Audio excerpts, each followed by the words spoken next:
Hello everyone, welcome back to my channel. এয়া মই অকণ চিকেনটা আজি বেলেগকৈ বনাম বুলি ভাবিছোঁ আৰু এয়া জালুক গৰম তাৱাত ধুনীয়াকৈ গৰম কৰি ল'ম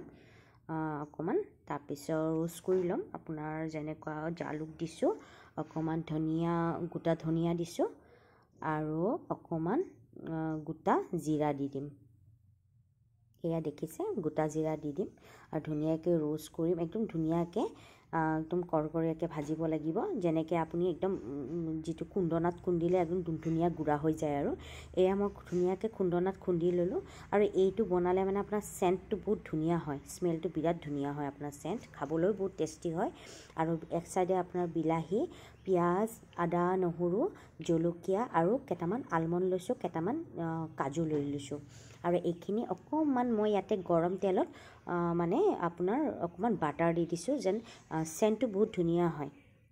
তাৰপিছত আপোনাৰ ধুনীয়াকৈ গ্ৰেইণ্ড কৰিলোঁ গ্ৰেইণ্ড কৰাৰ পিছত অকণমান পিয়াজ কাটি পেলাই তেজপাত জিৰা ধনিয়া এনেকৈ দি পেলাই আৰু অকণমান ভাজি লৈছোঁ আৰু মছলাখিনি এইখিনি যিখিনি গ্ৰেইণ্ড কৰা হৈছিলে এইখিনি ধুনীয়াকৈ ভাজি ল'ব আৰু ভাজি একদম যেতিয়ালৈকে গোল্ডেন কালাৰটো নহয় তেতিয়ালৈকে অলৰেডি ভাজা হৈ গৈছে আৰু অকণমান ভাজিব লাগিব এয়া অলপমান ভাজাৰ পিছতে আপোনাৰ মই চিকেনখিনি দি দিমগৈ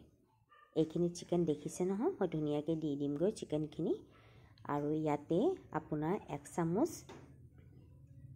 আপোনাৰ হালধি গুড়ি দি দিম 1 চামুচ হালধি গুড়ি দি দিলোঁ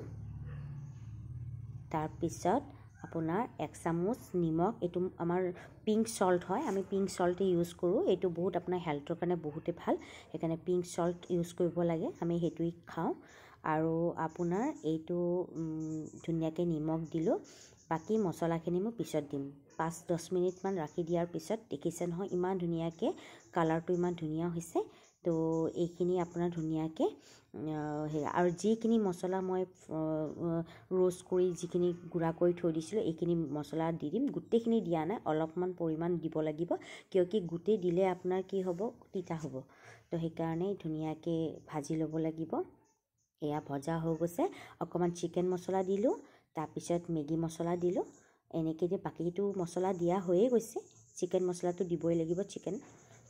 মছলাটো দি দিলোঁ মেগী মছলা দি দিছোঁ এইখিনি হৈ গৈছে আৰু 10 মিনিটমান ধুনীয়াকৈ ভাজি ৰাখিব লাগিব কালাৰটো দেখিছেনে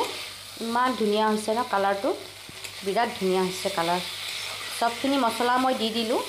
চিকেন মছলা দিলোঁ সবখিনি মছলা দি দিছোঁ এতিয়া অলপমান ভাজিম আৰু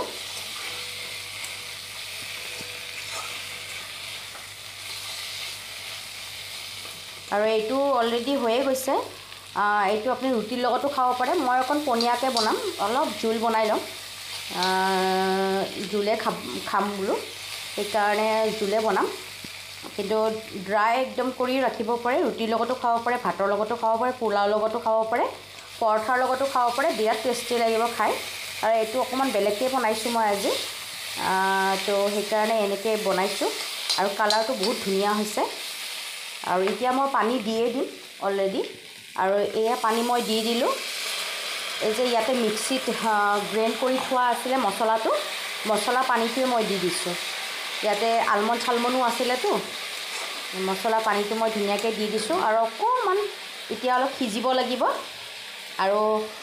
ঢাকনখন দি দিমগৈ মই ঢাকন দিয়াৰ পিছত 5-10 মিনিটমান সিজাৰ পিছত পানী অলপ দি দিমগৈ আৰু চিকেনখিনি আপোনাৰ ৰেডি হৈ গ'ল খাব পৰা হৈ গ'ল ভিডিঅ'টো কেনেকুৱা লাগিলে লাইক এটা দিব আৰু যদি ইউটিউবত চাইছে ছাবস্ক্ৰাইব কৰিব আপোনালোকে বনাই খাব এতিয়া এৰিছোঁ বাই বাই